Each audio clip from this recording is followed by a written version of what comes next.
Yo, excuse me. Yo, what is up, everybody? Mr. Phil Fox, Drops of Hope Ministries. And yeah, some stuff going on today. Let's see. Let me make sure I got my volumes correct here. All that stuff. Let's see. No, that all should be coming here. Okay. Boom.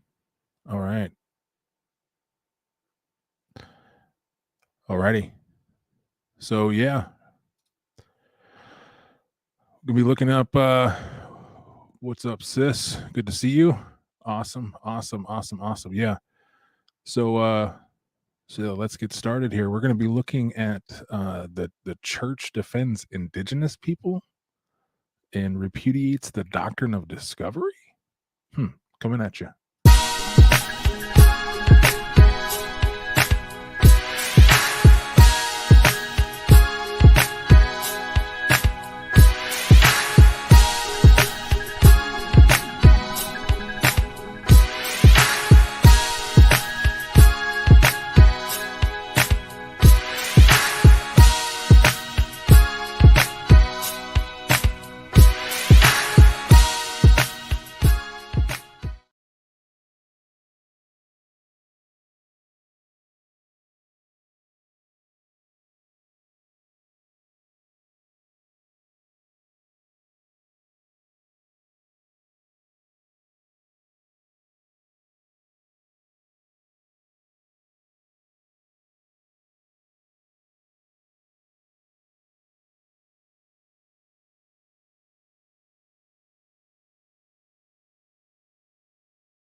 All right. I should be back up. How does the sound sound?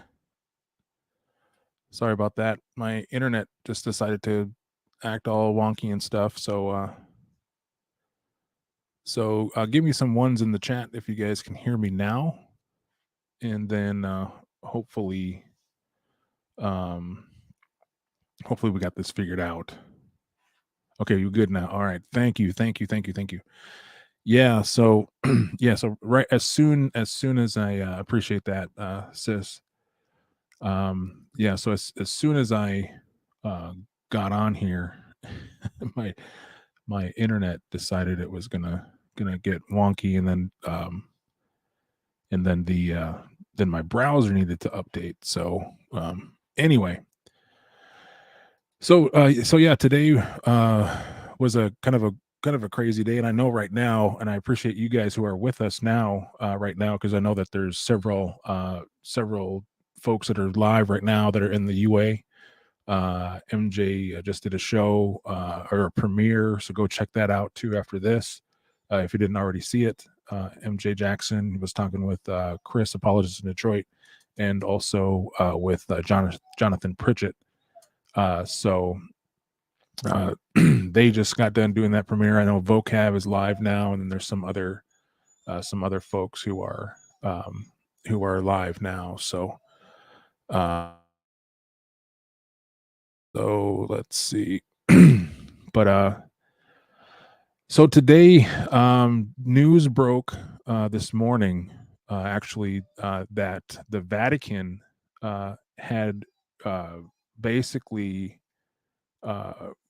the way that they're framing it is that they're defending the indigenous people. They are siding with indigenous people, and they repudiated the doctrine of discovery.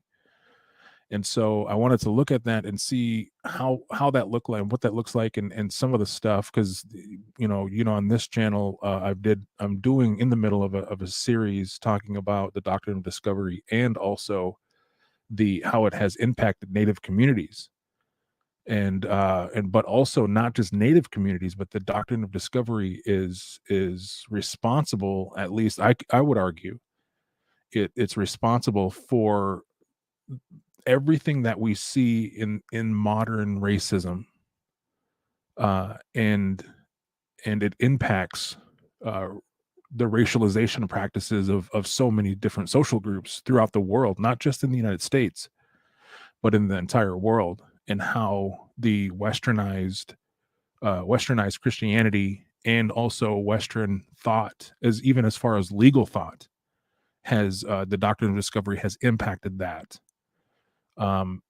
throughout the years, and throughout the echoes of time. And so no, you're right on time, Mr. Green. Yeah, good to see you, brother. DFC Diatribe 2, good to see you. 316 Apology Assault, my sister Michelle Turner, good to see y'all.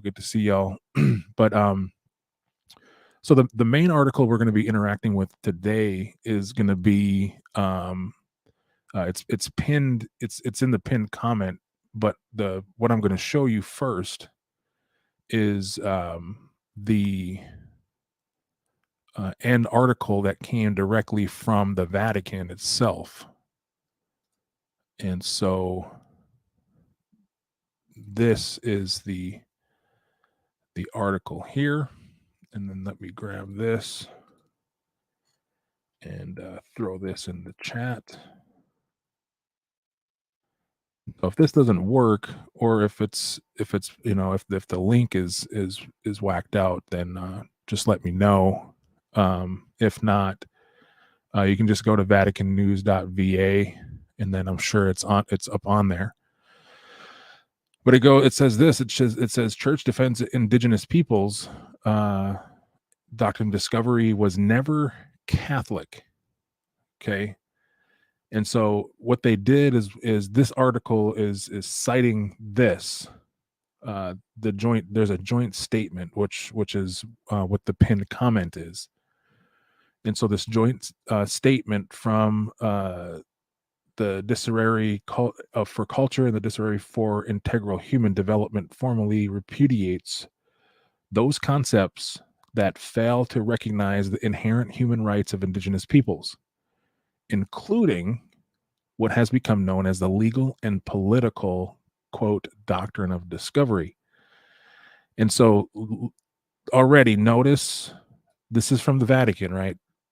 So already notice the jargon, notice the pivot already. Okay.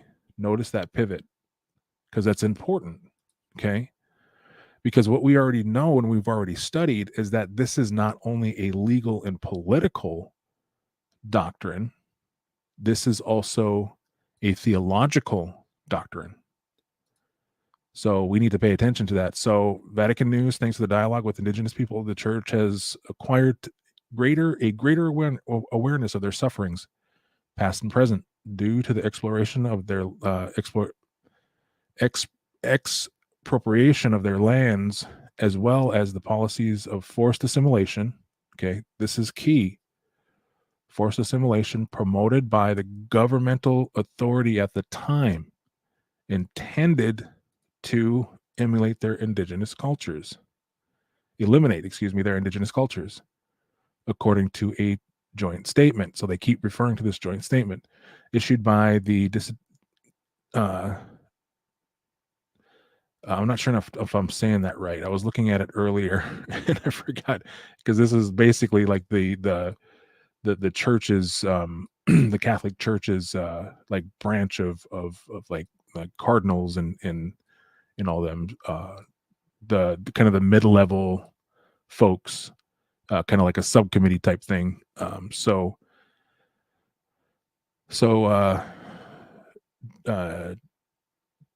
this Dicasteries for culture and education and for promoting integral human development, published on Thursday. So this literally dropped today. And and yeah, you're right on it. You're right on it, Mr. Green, because that's what we're gonna look at is according to the statement, a lot of the stuff that they're trying to do, and Mark Charles did a live this morning, or just afternoon. I think it was right around noon anyway. And he and I were talking about this morning, and how and the first thing that was out of my mouth is, it sounds like they're trying to rewrite history. And so both of us concurred. And the further we looked into it, both him and I, and he looked at a little bit further before I did, and then after I looked at the statement, then it was very clear as far as, they're trying to distance themselves, but there's some very inconsistent language that's in there, and it conflicts with already documented history as well. So we need to keep things in mind, like the Crusades, right? And the earlier papal bulls that we've already covered. So if you want to go back and get some more context of the history of the Doctrine of Discovery, I would suggest you go back to the Roots of Racism series, the first couple. But the second video that we did was actually looking at the Doctrine of Discovery itself, and how they used the Doctrine of Discovery and the papal bulls, but the papal bulls themselves, the edicts that were issued by the Pope, were actually tailored to whoever would negotiate better for the spoils, if you will, and who was quote unquote up next.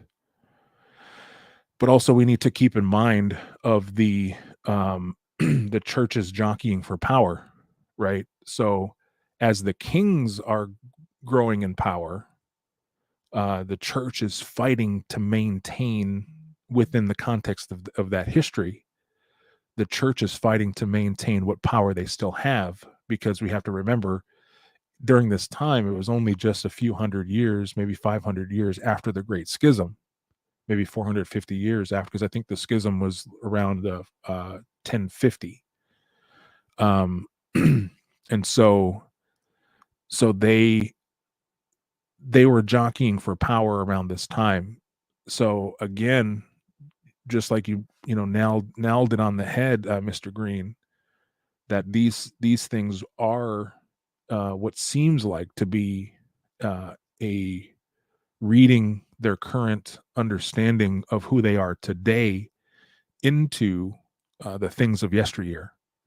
But what we need to remember also too is that there are some very real implications, and that's one of the things that my sister Michelle Turner is getting at here, is that there's even a thing, if the Doctrine of Discovery isn't Catholic, but they put Native children in boarding schools, and they also still have that concept responsibility to be part of it. Yes. And that's a direct result. This is the boarding schools and all that kind of stuff. So yeah, this is a lot of stuff. So you guys are, it seems like you're very tuned, most of you are very tuned. And I know that, most of the audience who knows, but I wanted to make sure that I got this information out to the masses. And I know I'm not a massive channel, but I wanted to get this out because here's the thing: is that none of the major news agencies are covering this. And actually, it was, I'm not trying to add more flair to Mark Charles, but he was actually the one that broke the news to Native News Online. So the main the he's like the president, founder, and CEO of Native News Online, the biggest native media news outlet in the country today. Even they weren't. This wasn't on their radar, and so Mark had to sort of break the story, and then they wrote a story around it, and that came out this morning. So um, so yeah, so that this is the Vatican. So you can go right to that. I'm not going to go any further in this particular, but we just also need to remember that only about, I think it's even says it here somewhere. The document states the Doctrine of Discovery, a theory that served to justify the uh, the colonizers of indigenous lands, rightful owners, the Catholic Church. It further affirms that the papal bulls that granted such quote unquote, rights to colonizing sovereigns have never been part of the church's magisterium, which is false. That's a lie. And then also this trash stuff that happened where the Pope come and was telling sorry to the indigenous peoples, and this is the thing, and this is my biggest thing about all of this, is what it's going to do is it's going to it's going to blow up for a little bit, but it's going to provide absolutely no change to indigenous communities, and this is not going to trickle down to any change of hearts, to any change of all it is posturing. And some of that language is some of the stuff that I wrote this afternoon as the story broke, and as it was developing. I wrote a little bit on my Facebook, so you can go and check that out as well. I mean, I'm not a social commentator per se, but this is particularly close to my heart because of the implications, the direct implications, which we're also going to get to as well, because I have some sad statistics to show about Native American communities and such. My man Leon, good to see you, brother. Grace and peace to you. Shout out to your family, your beautiful wife. Praise God, praise God. Thank you for stopping in. So here is this is the straight from the Vatican, press.vatican.va. This is the link that's in the chat, and I don't think I put it up on Facebook. So let me put it up again. It's on the YouTube stream chat. But here's this will post for both. So this, you should see that now in the chat for both YouTube and for Facebook. So this is the statement here, the joint statement on the Doctrine of Discovery, and you can see the date is today.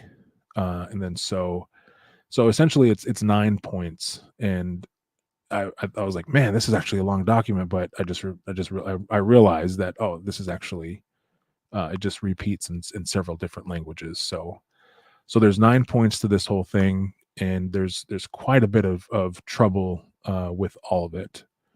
But so here we go. We'll just go through this point by point, and I'll add some of my commentary. This is similar to what Mark Charles did this afternoon as well, but I had some subtly different thoughts. But if you want to hear his commentary, he has his own podcast and YouTube channel and stuff. So just research Mark Charles or look Mark Charles, and then go. You can go and see his commentary for that. Honestly speaking, good to see you. Thank you for tuning in. Thank you for hanging out with us. God bless. All right. So this mandate received from Christ the Catholic Church strives to promote universal fraternity and respect for the dignity of every human being. Right? So that's point number one. And so the thing that I ask is when? Because this seems to be a modern posture, right? Because we clearly have not seen this mandate or this respect, right? Fraternity, respect for the dignity of every human being. Because if we take an honest look, right? So actually what I'm going to do is I'm going to pull this up.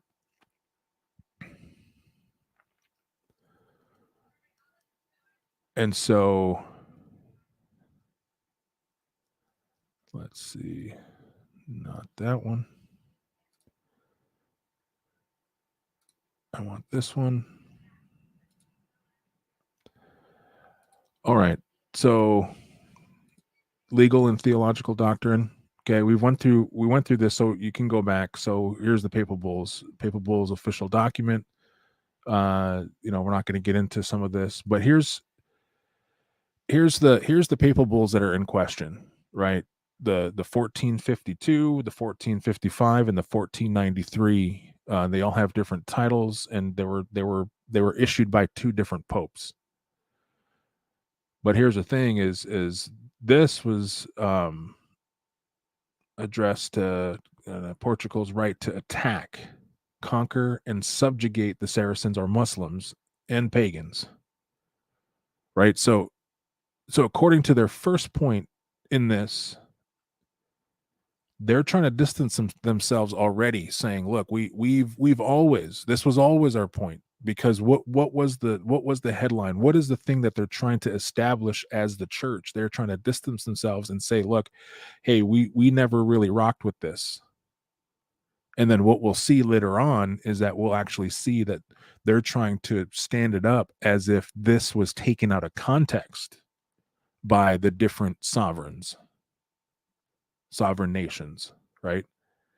So that's what they're trying to do, is they're trying to distance themselves, and they're also trying to make sure that, we didn't realize what they were doing. And that's sort of the and it seems ridiculous, because any meaningful study of this stuff, you can see clearly that these were written for a purpose. And so, and you can go and you can look these up. I mean, if you think I'm lying, then you can go and look them up. Anyone who disagrees, you can look at these things for yourselves. So go look up dumb diverses and go and look and read it. You can see it for yourself. There's the Latin versions, and then there most of them have an English translation to them, and you can read through the entire papal bull. Okay. And so here's part of that. So your Royal Majesty, the most sacred intention of his kind, that we grant you full and free power, though through the apostolic authority by his edict, to invade, conquer, fight, subjugate the Saracens and pagans in other and other infidels and other enemies of Christ. So wait, I thought that their whole thing was, right? I thought their whole thing was this, that they respect for the dignity of every human being, right? So that, because that's how this reads. Okay. The mandate received from Christ, respect and dignity, right? That's how they're trying to this is my problem with it, because when you put them side by side, and later on their rebuttal is going to be like, well, we understand that there's problems with things in the past, right? But look at the papal bulls by themselves. Look at them. Let's get rid of that one. Okay. establish their kingdoms. Okay, royal palaces, principalities, other dominions, lands, places, estates, all that kind of stuff. And it goes on to say the other highlighted and lead their persons to perpetual servitude, right? That's just one. Roman Pontifex, 1455, granting the Portuguese a monopoly trade on the with Africa. Okay, invade, search out, capture, vanquish, subdue all Saracens, pagans whatsoever, and enemies of Christ. And this introduces a little bit stronger language: reduce their persons to perpetual slavery. See that? There's the inconsistency. 93, right? 1492, Columbus sails the ocean blue. So he goes back, tells them what they found, right? And so the Pope issues another. This is Pope Alexander now. Okay. And we've seen this before. The Treaty of Tordesillas, right? So the Pope, he made the line going down here, and then they negotiated Portugal and Spain.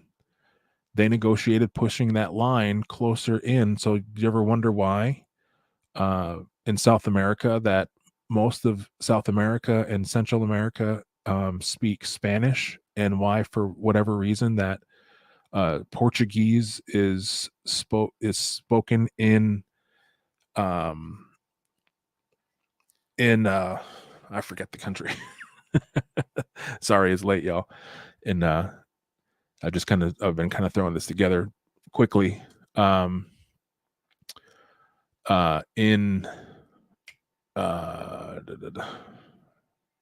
I just lost it. Anyway, Brazil. Yes, precisely. Yep. Honestly, yep. Honestly speaking, that's it. Thanks for the help. So yeah, in Brazil, and that's why, because they negotiated. The papal bull was the edict was already pushed out, right? So, so that's why. And so, so point number 2, for this reason, in the course of history, the popes have condemned acts of violence, oppression, social injustice, and slavery, including those committed against indigenous peoples, right? So let me ask, what were the people in Africa?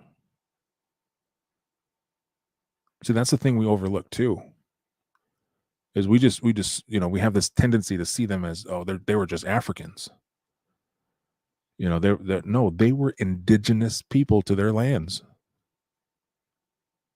right? And we just looked at it.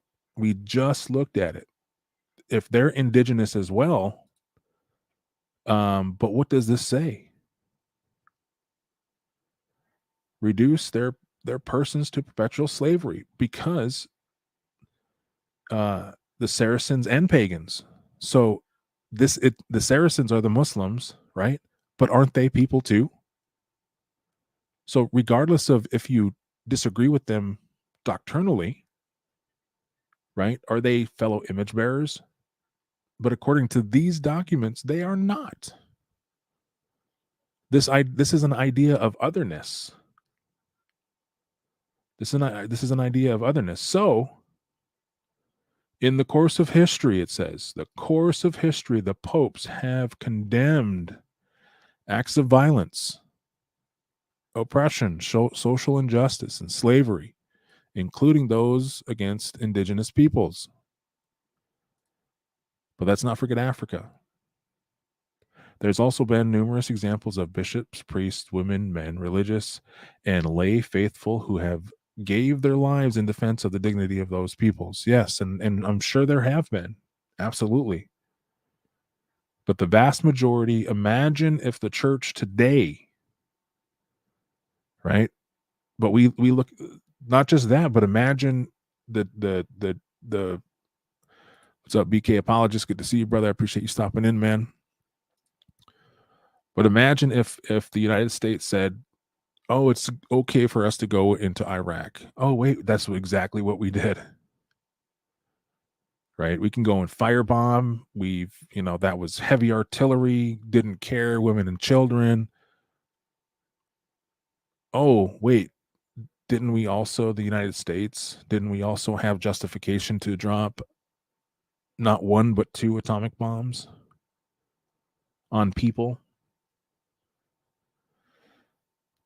Right. So these are things that yes, those weren't directly related to the popes, but again, the popes have condemned violence, acts of violence and oppression.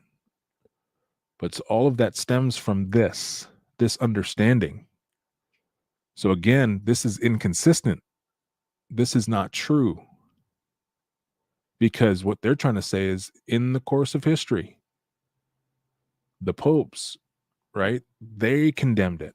But no, to me, in looking at these papal bulls, they wrote for it. Okay. And yes, I'm not arguing with this point. I'm sure there's been multiple bishops and priests and women and children but again, let's not forget that these people who have, quote unquote, laid down their lives, I'm sure that they were at they were in the frontiers of these Americas, trying to set up boarding schools. Because again, boarding schools, these were not state ran. Initially they were, but who took over? The churches took over. The denominations took over. The highest was the Catholic Church. The Catholic Church had the highest number of boarding schools. That's a fact. Number 3, at the same time, respect for the facts of history demands an acknowledgement of human weakness and failings of Christ's disciples in every generation. And that's true. No one's saying that there has to be sinless perfection within the church, and no one's holding you to that standard. But when you make statements like statements 1 and 2, then it starts to call into question your judgment, or the fact that you're trying to be revisionist. And that's true, revisionist history at its finest, absolutely. Because we can't change the facts, but you're trying to change the narrative. So many Christians have committed evil acts against indigenous peoples, for which popes have asked forgiveness on numerous occasions. Right. And that's fine, and that's true. But here's the thing, right? So let's say somebody goes out and murders somebody, which happened. Or let's say somebody goes out and rapes somebody, and just simply asking for forgiveness, is that enough? Is that enough? Or should there be a penalty? Should there be something paid? Should there be something done to try to correct it, so things like that don't happen again? And and there also needs to be, on your dime, training and counseling and understandings, all from your pocket, because the church has reaped countless riches from the securing of these lands and these resources, and also ongoing patrons of the church for decades, for generations, continued to rob and steal from their patrons. So these are the things that we need to look at, and we need to think about it at that level, not just simply, oh well, we've been trying for generations to say sorry, and multiple popes have asked for forgiveness for numerous occasions. But again, it doesn't change hearts and minds, right? You can change the law, but it doesn't automatically equate. It's not going to change and again, I'm not saying for equal outcomes, but here's the thing. is that the poverty level, the suicide rates, all of these things are directly related to historical trauma. And historical trauma is passed down from your from your ancient relatives. I'm sorry, that's just how it works. You can deny it all you want, but you sit and wonder why that there's distrust for the church, especially among Native American people. You wonder why the gospel is not working in indigenous communities, why people question. But that this isn't just in the Native communities. These are in minority communities altogether. Anywhere that there were people that were there were in indigenous people and colonization has touched, there are these things that are left over, these remnants that are left over. And you can say all you want, well, the laws have changed and we have done things. Yes, but the difference is hearts have not changed wholeheartedly. There's still negative views that I even hear today. I've been called multiple things throughout my life that you would be in counseling for the rest of your life if you had to deal with some of the things that I have. And so these are very real things. These hit home for a lot of very real people. Number 4, in our own day, a renewed dialogue with indigenous peoples, especially those who profess Catholic faith. Again, this is a Catholic church. Now, I'm banging on the Catholic Church because they're the ones who wrote this, but Protestant church, do not think you're exempt from all this. Because you may not have written and executed the papal bulls, but guess what? You were quick to pick up the mantle of the Doctrine of Discovery and to use its tenets to further your riches and to continue European domination, not just in the United States and Canada and in North and South America, but worldwide. This has happened in Australia. This has happened in the Philippines. This has happened in New Zealand. This has happened in Africa, in India. So this is worldwide. So those who profess the Catholic faith has helped the church to understand better their values and cultures. And again, this they might have a better understanding, but there's still a European white supremacist understanding, because every time you see a new church in Africa, you see a new church, they're not wearing their traditional garb. The pastor or the priest is not wearing their traditional garb. No, they're wearing the friar tuck with the little white collar, or they're wearing their white, if they're a Protestant, they're wearing their white button down with their black pants. There's still European supremacy involved in how we do missions worldwide today. We're making them choose quote unquote Christian names. They're not Christian names. There is no such thing as a Christian name. These are the things that we need to look at. We need to understand. So they're saying they better understand now the values and the cultures of these indigenous peoples, but yet there's still assimilation practices that are being held to this day. Today. You need to become a white European in order to understand. You need to worship like a white European. Do you think that the Catholic Church, the way that they do Mass today, and the Protestant Church, how they do their Sunday services today, was the same way that they were doing it in the first century with the first Christians? Heck no. Heck no. So, with their help, they go on. The church has acquired greater awareness of their sufferings, past and present. Okay, so they're trying to acknowledge there is sufferings, past and present. Okay.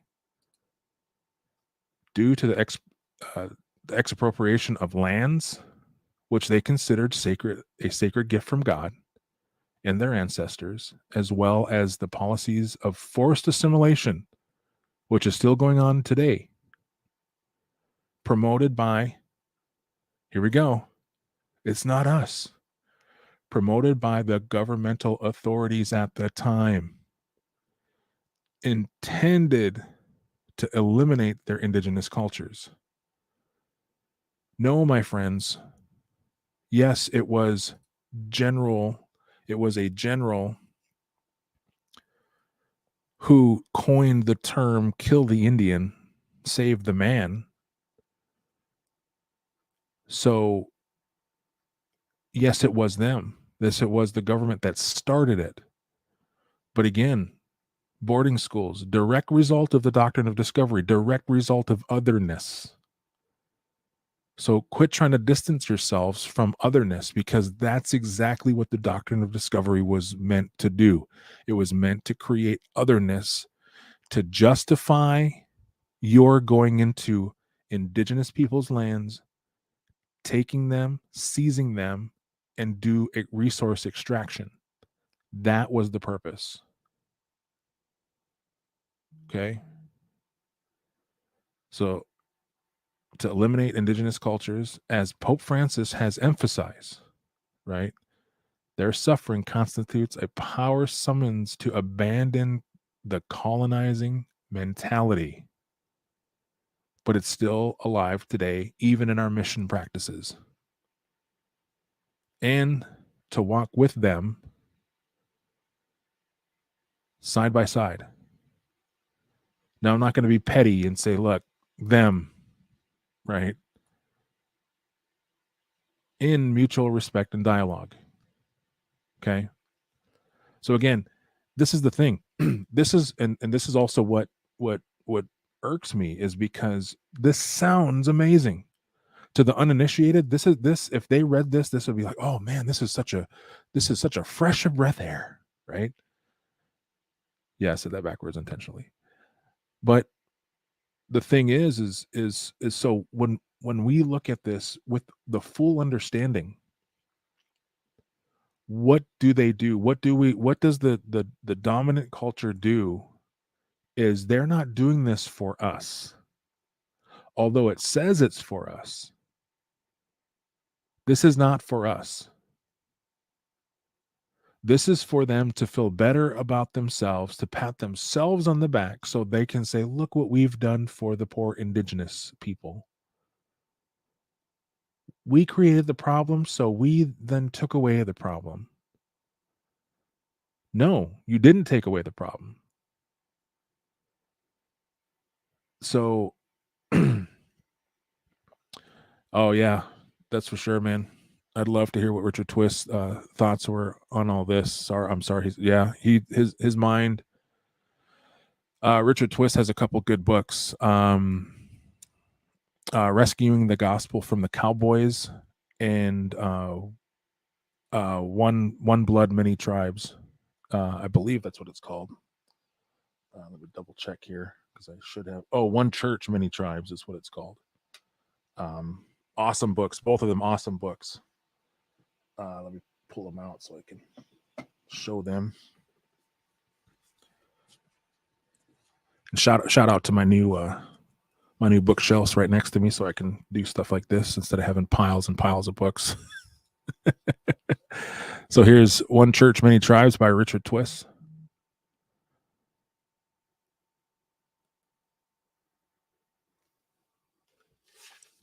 Contextualizing the gospel, and then Rescuing the Gospel from the Cowboys, a native expression of the Jesus way by Richard Twist.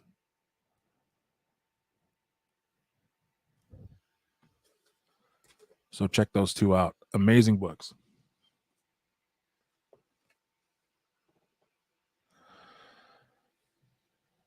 All right.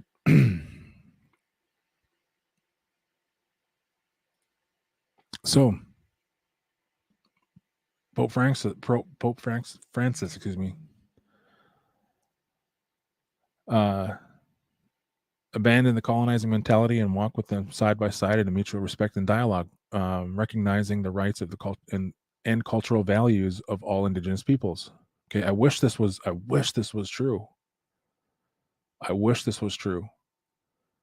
But what we do, blessings to you, brother. MJ Jackson, good to see you, brother. Appreciate you stopping by. Amazing conversation earlier too, man. So remember, go and check out MJ's video he just dropped, premiered just a couple hours ago. And BK Apologist too. I think you have a something coming up. I thought it was supposed to be tonight, but maybe it's tomorrow night. But anyway, so yeah, check it out. Or I hope I didn't miss it. But and also too, check out BK Apologist's his series. Is this your daddy? Great. It's a great series. It's not, is this your daddy? Is this your king? But anyway, shout out to Shotty too, my sister Shotty Mills. Good to see you, sis. Amazing folks in here tonight. So I appreciate y'all for hanging out.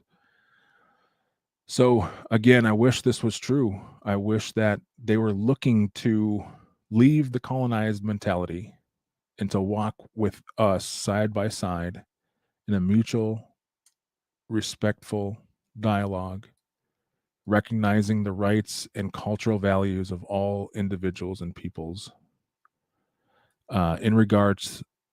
In this regard, the church is committed to accompanying indigenous peoples and foster efforts aimed at promoting reconciliation and healing. And again, I agree with my brother Mark Charles on this. He doesn't use the word reconciliation. He uses the word conciliation,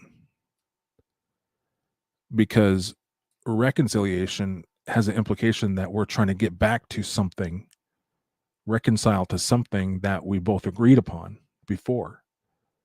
But there's never been a place in America, especially in American history, that any of us, brown and white people, have agreed upon. It's always been acts of injustice, one to another. And so, conciliation. We need to find common ground now, promote that. And here's that link to MJ, Chris, and Dr. Pritchett. So go and check that out after we're done here. Appreciate you, sis. Thank you. So 5, it is in this context of listening to indigenous peoples that the church has heard the importance of addressing the concept referred to as the Doctrine of Discovery. So here we go. Although, yes, I would agree that the Doctrine of Discovery, quote unquote, was not coined by the church. This was a legal thing but what it was doing is it was expressing what the church was doing in the age of discovery, right? So it was allowing. And yes, did they run with it? Absolutely. And they created their own legal jargon. But again, the church was absolutely in bed with this concept. So the legal concept of, quote, discovery was debated by colonial powers from the 16th century onward, and found particular expression in the 19th century jurisprudence of courts in several countries, according to which the discovery of lands by settlers granted an exclusive right to extinguish, either by purchase or conquest, the title to or the possession of those lands by indigenous peoples.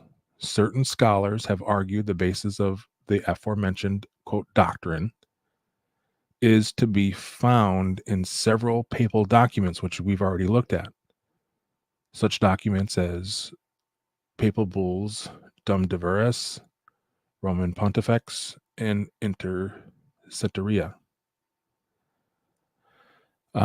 Respectfully, in 1452, 1455, and 1493, right? So again, they're trying to distance themselves Okay. Remember, these bulls were not just taken out of context. And notice these bulls were written over a span of 40 years, 52 to 55, 55 to 93. So they were written in with the intent of otherizing the Saracens, the Muslims, and the pagans, allowing for the taking, the spoils. Tell me how that is just completely being taken out of context. Okay. Excuse me. Here's a long one. The quote, Doctrine of Discovery is not part of the teaching of the Catholic Church. So here's wordplay, right? So the quote unquote Doctrine of Discovery, yes, I would agree. The Doctrine of Discovery, as we know it today, as legal jargon, it was not a tenet of the Catholic Church. But the understanding and the justification as to how they got there was completely part of the Catholic Church. Here's the link to Conscious Community Heroes takedowns. So go and check that out. Go and check all of them out. BK has been killing it with those videos. So go and check those out. BK Apologist, go and check out his channel. Like, share, subscribe. Both him, MJ, and all the other UA apologists. So go and check them out. Adam Coleman, my brother, my pastor, Mike Holloway. Go and check out his resources. Vocab Malone, CMB the ambassador. There's so many of us out there. SOC, Miss Titus 2. So yeah, go check them all out. And be on the lookout for Dinu too. Dinu's got some good stuff out there too. So go and check out Dinu on multiple platforms. She was just recently featured on one of the more well-known conservative podcasts called Cultish. So go and check her out as well on that. There's so many folks, so many boots on the ground that are doing some really good things throughout the UA. So proud of y'all and thank you. So exactly, Phil. They don't need the Doctrine of Discovery to be taught. Once they look at church history, it's all in your face. And take it from Shadi, because Shadi is in the middle of studying a lot of this stuff now. And I mean, the all of this stuff, the otherizing as well. I mean, look at how the church was acting during the Crusades. I mean, my goodness, then and just the vouching for power and all that stuff too. So that's all there. It's all in there. So and then here we go, right?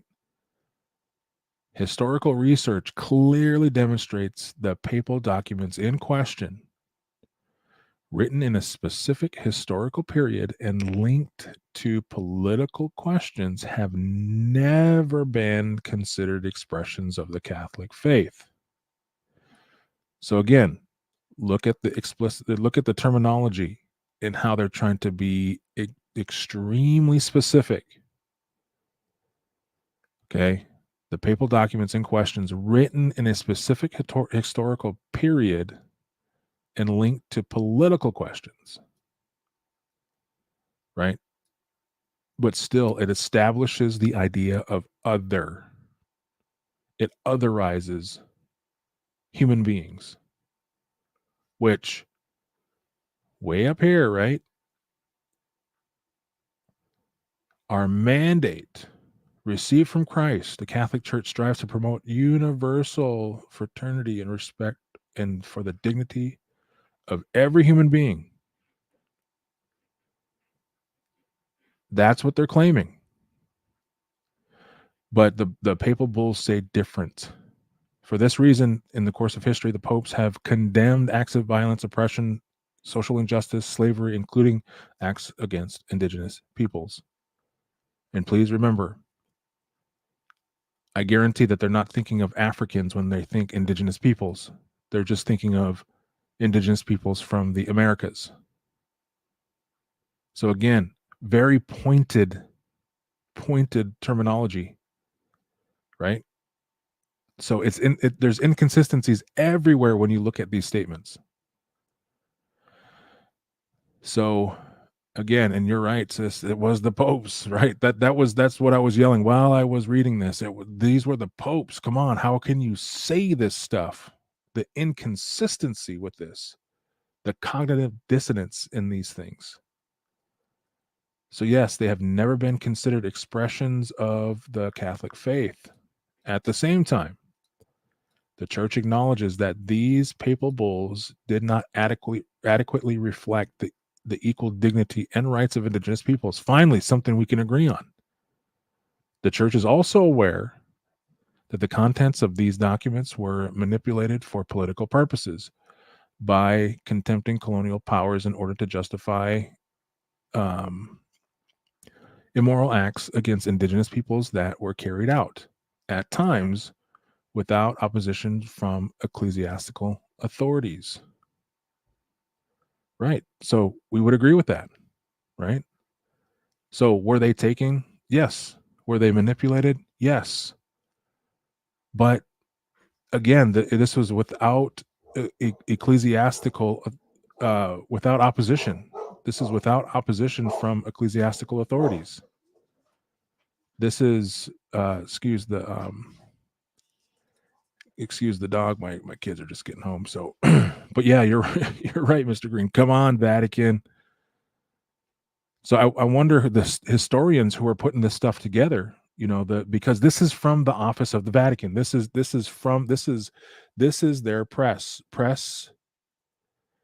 This is the website, press.vatican.va. The Vatican itself. They're the ones who put this out. This is like something coming from the White House, right? Official documents. So that means these are people who are supposed to be in the know. So either they're ignorant of their past or they're lying. Because again, to their benefit, no major news outlets are looking at this stuff. No major news outlets are carrying this story.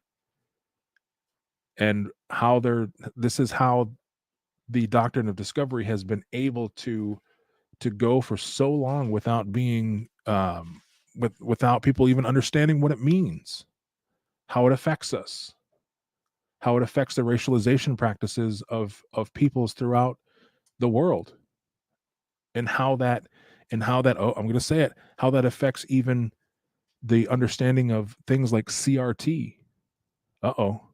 Yeah, I said it.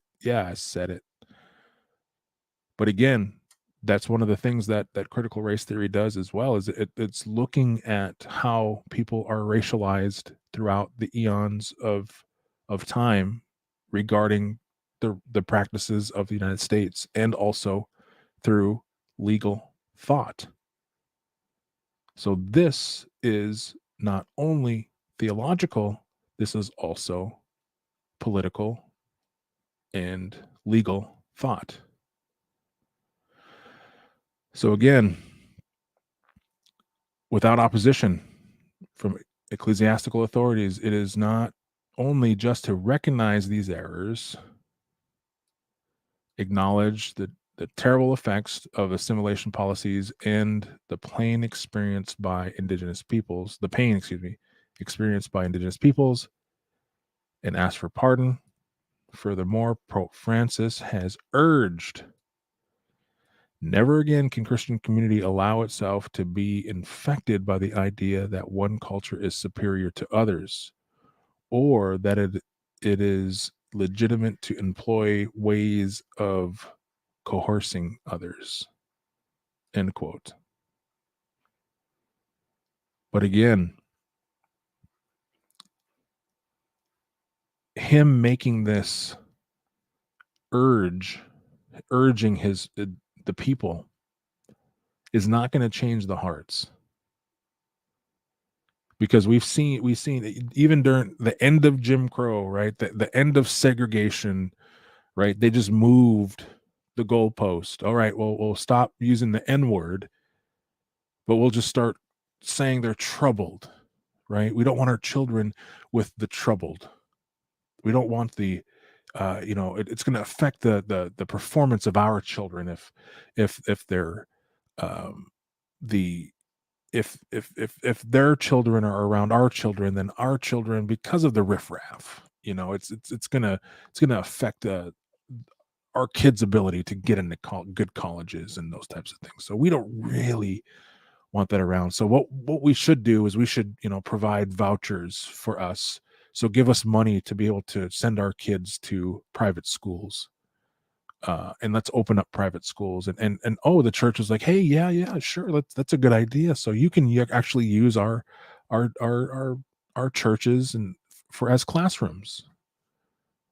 And so there it was. Segregation essentially never went away, as far as Brown v. Board, v. Board of Education, ending the segregation of schools. But again, these things just change. They just pivot. They and that again. This is, and I applaud Pope Francis for trying to enact these changes into to coerce his people, right? To make these changes. But again, I just see this as pomp and circumstance. I see this as purely ceremonial. And yeah, you're right, sis. Yeah, this is. And they are lazy and looking for handouts as, yeah. Yeah. Yeah, there's all, I mean, it just, looking at how people would view them. Again, it just comes down to the otherizing, right? And this is the key piece here. One culture is superior to others, right? And that's the thing is never, he says, never again can the Christian community allow itself to be infected by the idea that one culture is superior to others. I would argue, Pope, that this has never gone away. There is still racialization and gatekeeper mentality within not only the Catholic Church but also in the Protestant Church. You are not ready to receive, to be, to worship, to anything of Christ until you fit the profile. And I've experienced this firsthand. I've told this story a few times. And I'll share the Cliff Notes version, but we had a young lady who used to dance one of our traditional dances, and she wanted to dance for Jesus in our congregation, so we allowed it. Fast forward a few months later, our senior pastor and his wife, who were non-native, and I was at this conference as well as well as a couple other of the brothers who were looking to be deacons within our church.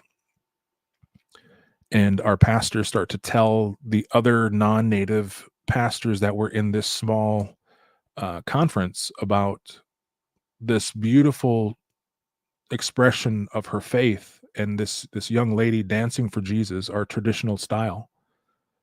And their jaws were on the floor, and our pastor couldn't even finish his story, and one of the pastor's wives just blurts out, and immediately I did not exist anymore, because she began to speak freely and openly, saying how much it was an abomination for that person, or that little girl who was dancing for Jesus in her traditional garb, doing a traditional dance, and that how it was not to be in the church because those were pagan practices. And this is how Christians view today, even today. How dare you pray in that language? That's the language the Muslims pray. How dare you have these tendencies? You can't have those tendencies and be Christian. They've set up a standard that they're holding to themselves. They have a pharisaical view of what it means to be a Christian, and they're holding everyone else to that standard. But yet they can pick and choose what theology that they want, but you can't have any other kind of worldview. It has to be Christ and only Christ. You can't have a cultural context. And just because you don't have a cultural context to which you can draw on because you forgot about who you were generations ago, Europeans, you forgot who your tribes were. You don't know who your tribes are. And because you can't draw upon that, now you've abandoned that, and now you consider yourself Christ, and that's all that you can be. You forget the fact that you were tribal one time, and also you forget the fact that the way that you're worshiping is contextual. You forget about that. You forget that how the stylized music that you listen to, the style of music you listen to is it's contextual to how your congregation likes to worship and feels comfortable to worship. And there's nothing wrong with that. But don't stamp that as the standard. Don't stamp it as the standard. So now I'm talking to you, evangelical Protestant church. Those are the things. But this is also the Catholic Church. So shout out to Apologists in Detroit. Good to see you, brother. Love you, brother. So number 7, in no uncertain terms, the church's magisterium upholds and respect due to every human being. The Catholic Church therefore repudiates those concepts that fail to recognize the inherent human rights of indigenous peoples. What about the people in Africa? Including what has become known as the legal and political, quote, doctrine of discovery. Excuse me. Now, one of the things that Mark Charles was saying in his broadcast was that, and it's true, but this statement is very self-protecting when it comes to the doctrine, and it does a lot of trying to single out, well, we're sorry for the bad actors that had come along, because they don't want to get themselves into any legal trouble, lest any indigenous community comes at them to try to sue them for lands that they've taken illegally. And so this point was one of the things that brother Mark Charles had looked at, and he was saying, I wonder if they might have got themselves in trouble with this last part, the legal and political, because guess who also owns indigenous land? The church. So any church that is in the United States, that is from a denomination, that land is illegal land, because guarantee it comes from a broken treaty. So if you want to try to claim that you're trying to make these efforts to make people as whole as possible, I just have one thing to say, and that's hashtag land back. Because people are like, well, what can we do? And how can we, what, if you really want to put your eggs in that basket, if you really want to enact change, if you really want to try to make indigenous people whole, either 1, honor the treaties, or 2, hashtag land back. It's that simple.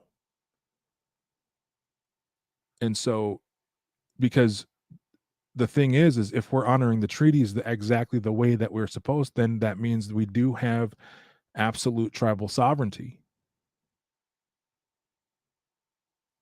And the pushback is always, well, you can't do that because natives are domestic dependents upon the United States government, and it's kind of a synergy type of deal, and you wouldn't be able to serve. No, no, no, no, no, no. Let's not get into that. You want to make it right, make it right. So it's just that simple, but you don't want to. You just want to posture. People just want to posture. They want to make themselves feel better so they can tap themselves on the back. Like I said earlier, that's all they want to do. All right, let's try to wrap this up. Number 8. Numerous and repeated statements by the church and the popes upheld the rights of indigenous peoples, for example. And here's the what about, right? No. What about the 1537 papal bull? And they're right. There was a fifth. Now notice the date, 1537. So this is almost 40. This is like 43, 44 years after the last one, right? 1493, right? So my math is kind of rusty. So about 40 years, 40 plus years. But look, think about that timeline. So we have 1452 to, that's like 80 years. That's like 80 years. It's 80 plus years of these ideas to continue to flow. And the other rights, that's a long time for these things to be happening. So there's a lot of damage done already. So according to Sublimus Deus, Pope Paul III wrote, "We define and declare that the said Indians and all other people who may later be discovered." So even he wasn't out of the discovery mindset.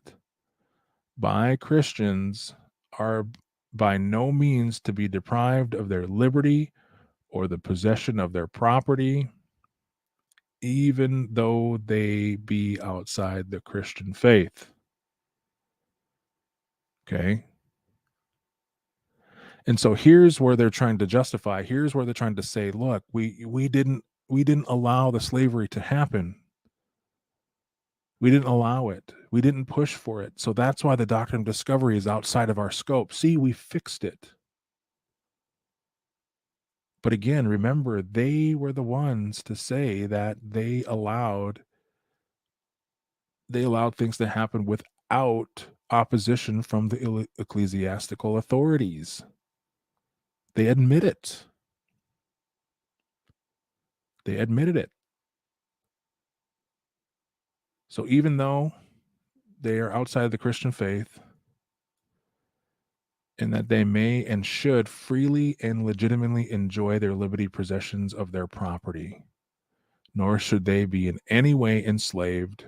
Should the contrary happen, it shall be null and have no effect. End quote. But again, they recognize that they turned a blind eye, right? And I'm sure that they didn't turn away the money that was coming in by those people who were enslaving these folks, who were taking their land, and I'm sure that they weren't, ew, this is blood. These are blood spices. These are we can't accept these because we've issued the edict according to Pope Paul III. Now I guarantee you they're taking that bag. I guarantee you that.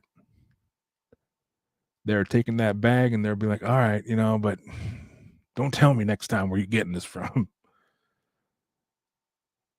So both sides of the mouth. Number 9, more recently, we're going to wrap this up here in a sec. More recently, the church's solidarity with indigenous peoples has given rise to the Holy See's strong support for principles contained in the United Nations Declarations on Rights of Indigenous Peoples. That's a recent document. The implementation of those principles would improve the living conditions and help protect the rights of indigenous peoples, as well as facilitate their development in ways that respects their identity, language, and culture. So that gets me into this stuff. So I won't get you into all these, but there's some of these things are direct results. And here's some demographics. And this is ncrc.org. I'll take you to the top, just the National Community Reinvestment Coalition. So that's what these statistics are from, but you can get these statistics from all over the place. This is just one of the first websites. But here's some demographics. So Native American, Alaskan Native population, the Native population. So yeah, it's grown quite a bit. I mean, from 1960 to 2021, that's a huge growth number. But we're still nowhere close to what we once were. So 26 of Alaska Native, 26 million population in other countries surrounding air tribal areas, 33% live on reservations. So there's still a large quantity that are on reservations. Some of this is, here's some of the highest. This isn't South Dakota. That's actually a map of Oklahoma. So these are some of the highest percentage of Native American peoples. States with the highest numbers of Native American people. So this was percentage. This is the actual numbers. California, Oklahoma, Arizona. Wealth. National averages. Here's, massive disparity. $65K for other, $5.7 thousand. How do you live on that? According to Marco Chang's Lifting as We Climb, Native Americans have about 9% of the wealth of the average American. So in 2000, the median Native American wealth was $5,700, whereas the median across all other ethnicities and races sat at 65 million or 65,000. Home ownership. This is odd, but white 73%. Oddly enough, statistically, Native Americans have 50% home ownership, but I'm sure the homes are not worth almost anything.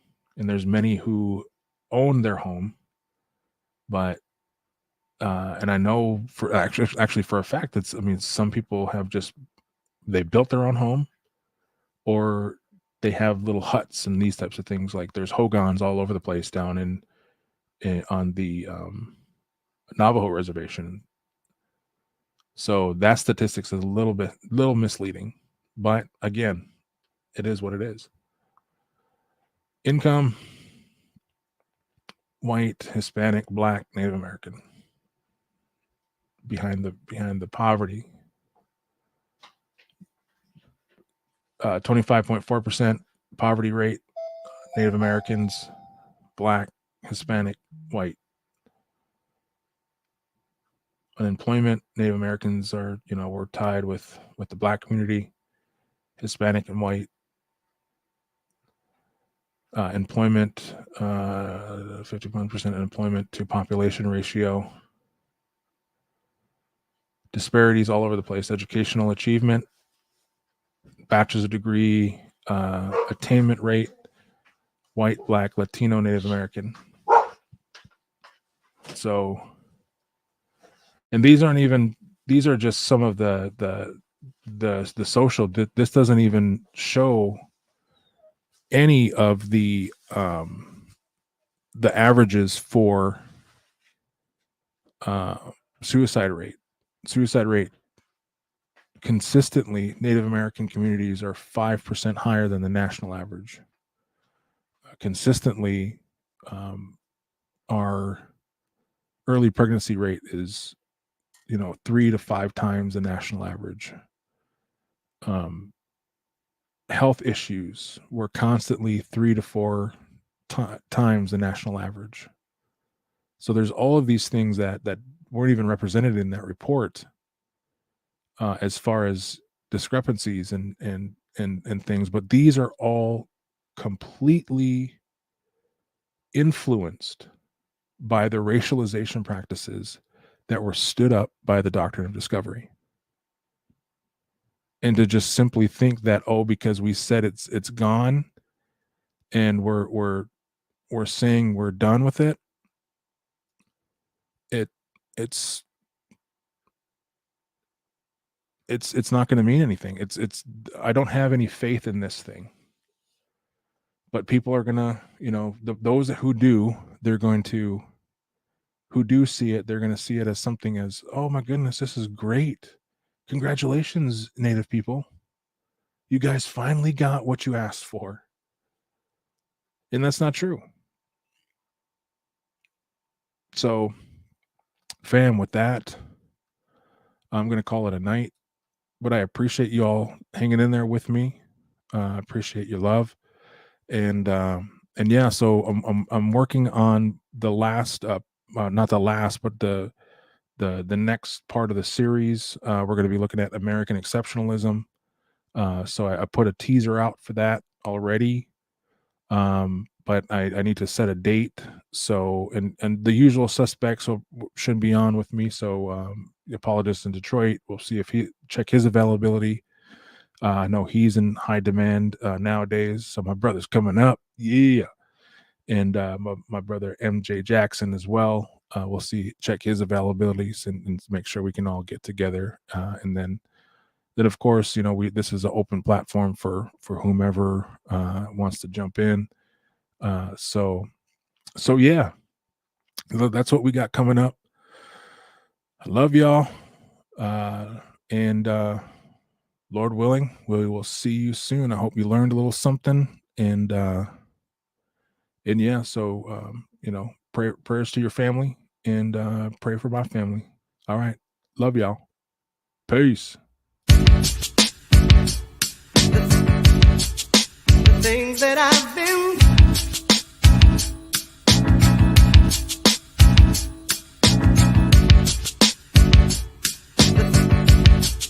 the things that I've